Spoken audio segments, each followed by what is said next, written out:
नमस्कार, मी प्राचार्य डॉक्टर लालासाहेब गणपती जाधव. माझं मूळ गाव सासपडे, तालुका कडेगाव, जिल्हा सांगली. सध्या मी arts and commerce college Kadepur येथे प्राचार्य म्हणून काम करतोय. हे बांधकाम चालू असताना मी वेणुताई चव्हाण कॉलेज कराड येथे प्राचार्य म्हणून काम करत होतो आणि संध्याकाळी फिरत ज्या ठिकाणी कन्स्ट्रक्शन आता सिल्वर गार्डनचं चालू आहे त्या ठिकाणी गेलो आणि त्या कन्स्ट्रक्शनची क्वालिटी, त्या ठिकाणचं वातावरण पाहिल्यानंतर महेश पाटलांची भेट झाली. ज्या ते सुविधा देणार आहेत सविस्तर अशी माहिती दिली. त्याच्यामध्ये मग त्यांनी इमारत दाखवली, त्याच ठिकाणी असलेली गार्डन दाखवली, वृद्धांच्यासाठी असलेला वॉकिंग ट्रॅक दाखवला, लिफ्टची सोय आणि त्या लिफ्टला सौर ऊर्जेचा बॅकअप ते देणार आहेत. ज्या परिसरामध्ये जे लाइटिंग आहे त्या लाइटिंगला सुद्धा सौर ऊर्जेचा त्यांनी बॅकअप दिल्यामुळं त्याचा मेंटेनन्स आम्हाला कधी येणार नाही. त्याचबरोबर त्यांचं विटामध्ये बांधकाम आहे, तांबड्या विटामध्ये, आणि त्याची क्वालिटी अतिशय छान आहे. त्यांचे स्टेअर केस आहे, स्टेअर स्टेप्स आहे, त्या सुद्धा अतिशय कमी उंचीच्या आहे. त्या 4 इमारतीमध्ये अशी ऐसपैस मोकळी जागा आहे ज्या ठिकाणी वृद्धांना फिरता येते, लहान मुलांना खेळता येते, तरुणांना व्यायाम सुद्धा वॉकिंग करता येते. पार्किंगची सुद्धा अतिशय ऐसपैस अशी सोय केलेली आहे. पाणी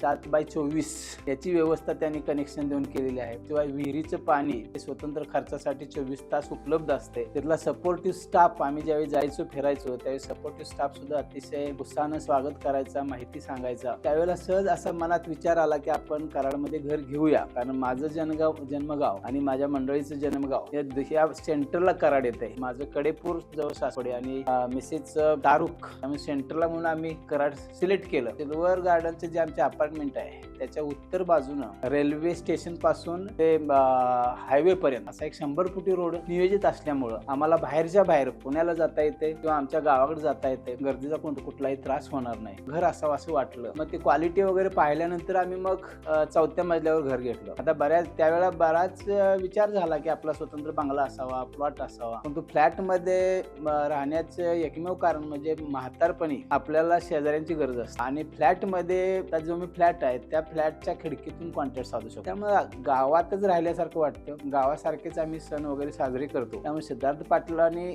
आणि महेश पाटलांनी ती जी सोसायटी स्थापन केली आहे ती आम्हाला अतिशय आवडली. आता 1 वर्ष 1.5 वर्ष झाला आम्ही राहतोय त्या ठिकाणी. अतिशय गुण्यागोविंदाने राहतोय, सगळे सण साजरे करतोय. मलकापूरला त्यांची एक साईट चालू झालेली आहे आणि त्या साईट मध्ये त्यांनी त्याच्यापेक्षाही अतिशय फॅसिलिटी दिलेली आहे. मलकापूरमध्ये जे त्यांचं प्रोजेक्ट चालू आहे त्या प्रोजेक्ट मध्ये त्यांनी दिलेलं आहे. परंतु माझी तरी सर्व जे ज्यांना स्वप्नातलं घर घ्यायचं आहे, आनंद उपभोगायचा आहे, अशा ग्राहकांनी सिद्धार्थ पाटील ग्रुपच्या कुठल्याही प्रोजेक्ट मध्ये घर घ्यावं. मलकापूरचं तरी अतिशय चांगलं आहे. मार्क 1 या प्रोजेक्ट मध्ये खरोखरच तुम्ही घर घ्यायला काही हरकत नाही. आणि दुसरी गोष्ट अशी आहे की सिद्धार्थ पाटील ग्रुप हा नावाजलेला आहे, नावलौकिक असलेला ग्रुप आहे. त्याच्यामध्ये नोंद करण्याचं एकमेव कारण म्हणजे की ज्यांचं नाव झालेलं असतं त्या ठिकाणी फसवणूक होत नाही. ह्या दृष्टीने हा ग्रुप मी सिलेक्ट केला होता. असा नावलौकिक असलेला हा सिद्धार्थ ग्रुप आहे. त्यात तुम्ही घर घ्यावं हीच मी तुम्हा सर्वांना विनंती करू शकतो.